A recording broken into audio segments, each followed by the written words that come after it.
Kambing sangat lahap sekali makan daun singkong Papua. Kemudian singkong Papua ini mudah ditanam, mudah hidup, sulit mati walaupun di musim kemarau dia tahan. Nah, ini cocok sekali kalau mau ditanam buat teman-teman yang ingin menjadikan bank pakan. Kambing makan ini cepat gemuk.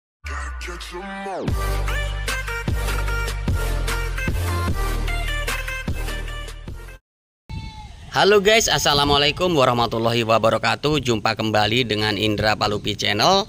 Kali ini saya akan mereview telo Papua atau singkong Papua yang saya tanam di depan halaman dapur saya ya. Jadi telo Papua ini kenapa saya tanam di sini? Ini karena kita sedang melakukan pengembangan pembibitan. Jadi ini akan saya jadikan bibit untuk akan saya tanam di bank pakan di ladang atau di kebun ya. Jadi singkong Papua ini, informasi untuk teman-teman saja ya. Singkong Papua ini kalau di lain wilayah ada yang menyebutnya adalah daun gedi ya. Daun gedi itu katanya ini bisa dikonsumsi untuk manusia di lain wilayah. Namun untuk wilayah kami sendiri di daerah Lampung ini hanya untuk dijadikan pakan ternak atau pakan kambing ya teman-teman ya. Informasi juga untuk kalian, daun singkong Papua atau telo Papua ini tidak beracun, bisa disajikan secara langsung, begitu panen dipetik langsung disajikan, tidak bermasalah ya. Ini sedikit berlendir ya. Berlendir artinya ini kadar airnya tinggi. Namun teman-teman yang harus dipahami, apakah ini nanti akan membahayakan ternak atau kambing yang dengan menggunakan sistem breeding ya. Kalau breeding itu kan biasanya ada yang namanya kambing bunting ya. Kambing bunting apakah nanti akan terpengaruh dengan lendirnya ya, dengan lendir yang terkandung dalam singkong Papua ini? Tentunya tidak. Nah, di peternakan yang sudah saya review tempo hari itu rata-rata diberikan pakan telo Papua atau singkong Papua ini. Nah teman-teman, di tempo hari sudah kita bahas bagaimana cara penanamannya. Yang pertama, penanaman ini sangat mudah. Cukup kita mengambil atau memotong ini satu dahan ya, satu ranting atau satu batang atau satu setek. Kemudian kita patahkan, setelah kita gunting atau kita potong, cukup kita tancapkan ke tanah ya, seperti ini. Cukup kita tancapkan saja.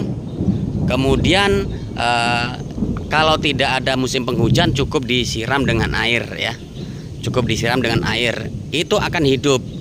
Kemudian dalam masa tanaman itu, usahakan air itu diberikan sore hari ya. Kenapa harus sore hari? Tujuannya agar saat si tanaman ini membutuhkan air di sore hari itu dingin. Karena kalau penyiramannya di siang hari itu suhu panas, sehingga nanti air yang kita siramkan akan berubah menjadi suhu yang panas dan akan seperti akan merebus ya, akan terebus batang yang kita tancapkan ke tanah tersebut. Begitu teman-teman ya. Kemudian informasi saja, kalau di tempat kami ini telo Papua atau bibit telo Papua ini penjualannya atau penyebarannya masih sedikit sekali, masih terbatas. Kebanyakan teman-teman peternakan di sini ini rata-rata belinya di onlinean ya, di onlinean. Begitu teman-teman. Jadi buat kalian kalau mau belanja atau pengen bibitnya, cek di deskripsi video atau silahkan pencet judul video ini.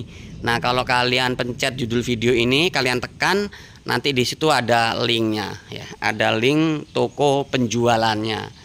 Nah, harganya itu teman-teman, itu sekitar per batangnya itu ada yang 1.000, 1.500, ada yang 2.000, bahkan ada yang sampai 7.500, tergantung kecil besarnya panjang bibitnya tersebut.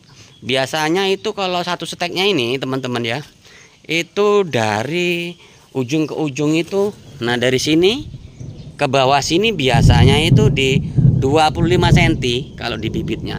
Namun kalau kita memiliki beberapa, contohnya kita beli 2 kilo atau beli 100 batang gitu teman-teman ya. Beli 100 batang, kita beli 100 batang atau 200 batang, ada yang hidup 50 batang saja, kita pelihara 3 bulan, nantinya akan menjadi bibit yang banyak seperti ini teman-teman. Nah contohnya ini saja ya, kita bahas yang ada di depan saya ini. Ini sudah apa ya, ketinggiannya sudah kurang lebih 2 meter. Nah 2 meter dari ujung sini sampai ke bawah dalam satu batang ini kalau kita potong 25 cm, artinya ini sudah jadi 8 apa namanya, stek ya, 8 bibit. Nah kalau ada yang hidupnya itu 10 batang saja, berarti jadi 80 batang teman-teman. Begitu cara membuat bibitnya teman-teman ya. Dan ini mudah hidup ya, mudah hidup, kemudian mudah tumbuh dan sangat subur. Informasi teman-teman, ini tidak kami pupuk apapun ya. Ini belum kami pupuk, sengaja kami ngetes apakah singkong Papua atau telo Papua ini hidup tanpa pemberian pupuk. Nah, ternyata alhamdulillah ini hidup teman-teman. Begitu. Jadi jangan khawatir kalau kalian menanam telo Papua atau singkong Papua ini sulit, jangan khawatir. Pasti mudah dan kambing sangat suka, kambing sangat gemar ya, sangat dokoh ya makan ini teman-teman ya. Jadi menanam singkong Papua ini sangat mudah teman-teman ya, cukup ditancapkan saja. Nah jadi kalau kalian ingin menanamnya, jenis singkong Papua ini sangat menguntungkan bagi peternak begitu.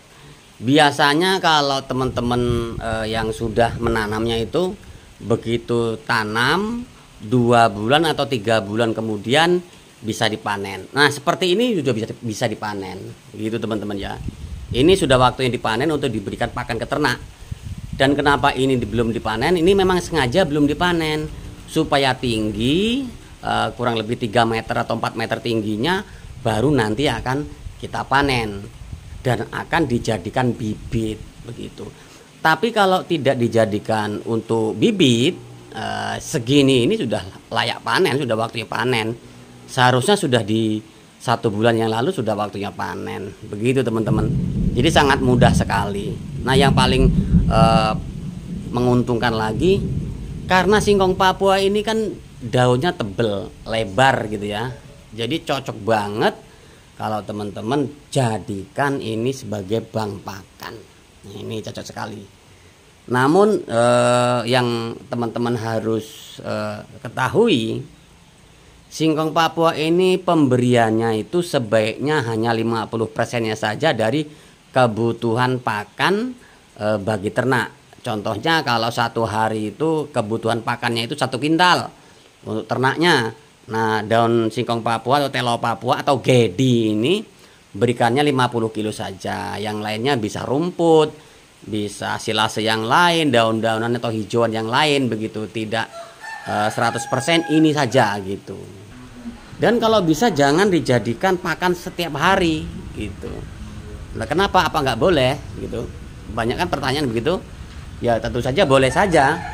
Namun yang lebih baik pakan kambing itu bervariasi. Nah itu yang paling penting, bervariasi. Bisa dicampur dengan daun singkong yang lain, daun singkong konsumsi atau apa. Nah teman-teman, ini menjelang musim penghujan seperti ini sangat cocok banget kalau teman-teman itu menanamnya ya. Menanamnya sangat cocok sekali karena biasanya kalau musim penghujan itu sangat mudah tumbuh. Nah daun singkong ini ya, ini sangat menguntungkan banget buat kita. Kenapa menguntungkan? Karena ini bisa ditanam di tempat tandus. Nah ini tempat tandus bisa ditanam, di tempat yang berkerikil pun bisa ditanam.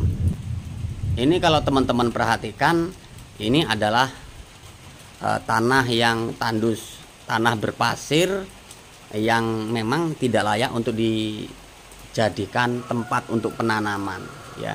Tapi alhamdulillah ini tumbuh ya. Ini tumbuh dan ya subur. Menurut saya ini subur sekali ya, sangat subur sekali. Ini kalau saya panen pun sudah bisa dipindah tempat di peladangan atau di tempat yang berbeda lah, intinya begitu teman-teman ya.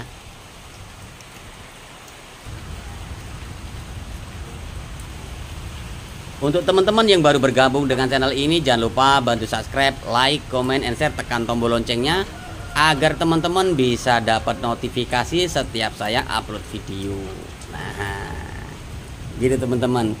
Kalau kalian ingin belanja, ingin membutuhkan bibitnya, silahkan klik deskripsinya atau klik judulnya. Video ini diklik judulnya, dipencet judulnya. Nanti di situ akan ada toko penjualnya gitu ya. Harganya itu kalau nggak salah berkisar di 1.500 per stek atau 1.000 rupiah, nggak tahu. Itu biasanya beda-beda harganya. Kemudian ada yang 2.500, 3.000, bahkan ada sampai 7.000 per steknya. Begitu ya. Kalau di tempat kami ini per stek itu masih berkisar 5.000 per steknya. Panjang 25 cm ya. Bibitnya ini begitu, makanya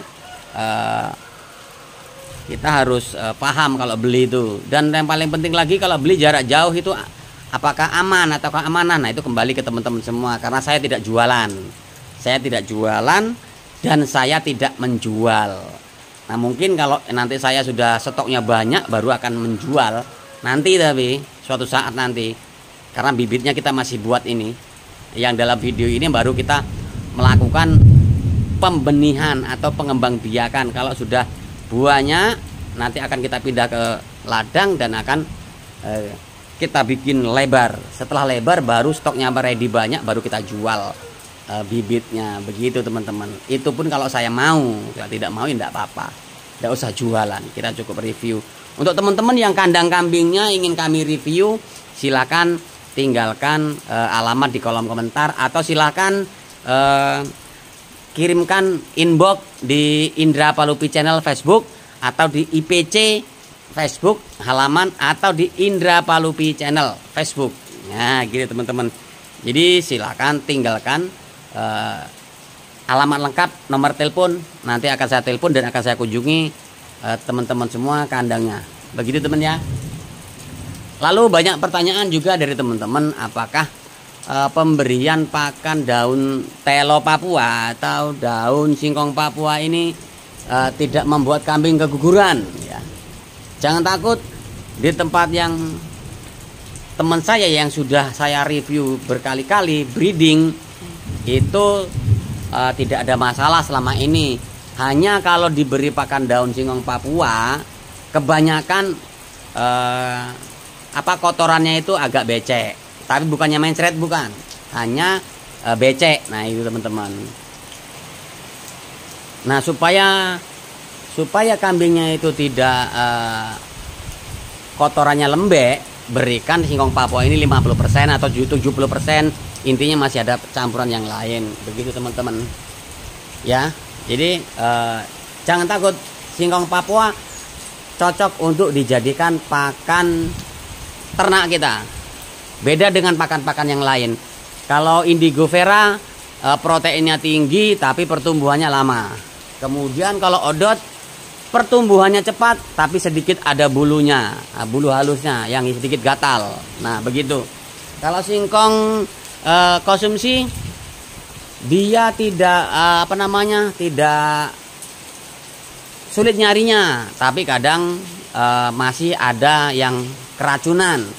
Nah singkong Papua ini solusi banget, tidak beracun, pertumbuhannya juga tepat, hasil produksinya juga melimpah banyak, tebel, gampang membuat kenyang, kemudian ditanam mudah tumbuhnya seperti tanam singkong pada umumnya begitu. Kemudian dari panen pertama ke panen berikutnya itu 15 hari sampai 20 hari sampai 1 bulan itu sudah bisa dipanen kembali untuk yang berikutnya. Begitu teman-teman ya. kebetulan ini musim hujan. Bukan musim, ini mulai memasuki musim penghujan untuk daerah Lampung. Jadi cocok banget saat kita menanam singkong Papua. Oke teman-teman, semoga informasi ini bermanfaat untuk kita semua, terutama untuk teman-teman yang membutuhkan bibitnya. Silakan klik judulnya atau deskripsi video. Nanti di situ ada link tokonya kalau teman-teman ingin membutuhkan bibitnya. Itu bukan dagangan saya, tapi saya hanya memberitahu disitulah tempat belanja atau tempat mencari informasi bibitnya. Semoga bermanfaat. Saya akhiri. Wassalamualaikum warahmatullahi wabarakatuh.